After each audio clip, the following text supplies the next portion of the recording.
Hey everyone, Pastor Mike here with a whole list of questions that people ask me on our question and answer Sunday. Here's the question for today. Why does God allow bad things to happen? Well, there's an easy question. All the bad things that happen to you, that you see on Facebook, that happen in our world, why does God allow it? My short answer is, I have no idea. Your question is my question. Why do bad things happen to that person specifically? Why can't that family get pregnant? Why did she get cancer? He's so young. Why is he struggling?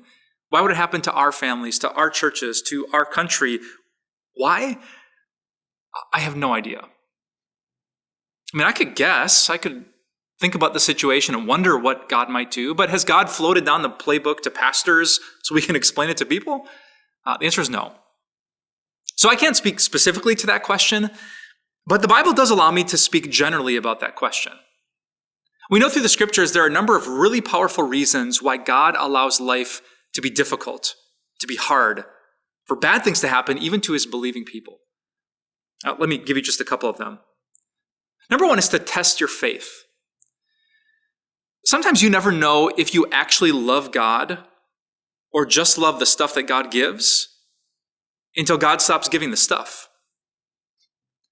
If you had a grandpa who cut you $1,000 check every time it was your birthday and you loved him and you called him and you stayed in touch and you visited on the holidays, are you doing it because you love grandpa or because you love the check?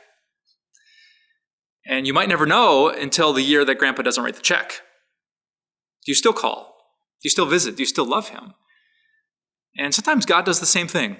In Romans 5 and James chapter 1, I think 1 Peter chapter 1, it talks about suffering as like a fire that tests and refines our faith. It proves that we actually love God just because he's worthy of being loved. Number two, God allows bad things to happen because he doesn't want to lose you. Have you ever heard the story of the prodigal son in Luke 15? Jesus says there's this rebellious kid who takes off, he disrespects his father, he goes off to party in a foreign land.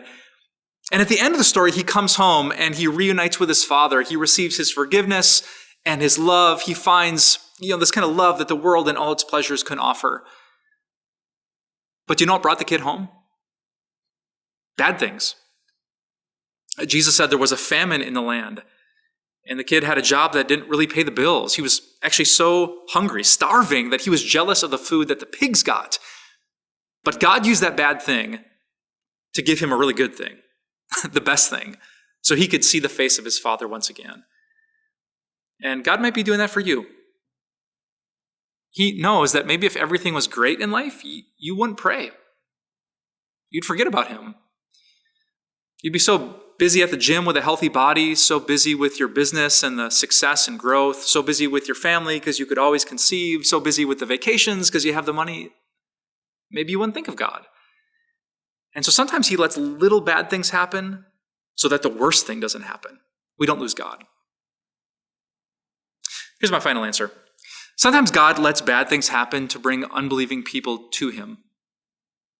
Now, one of my closest friends texted me last night, and he said that one of his friends that he never really expected to be interested in Jesus is suddenly really interested in Jesus.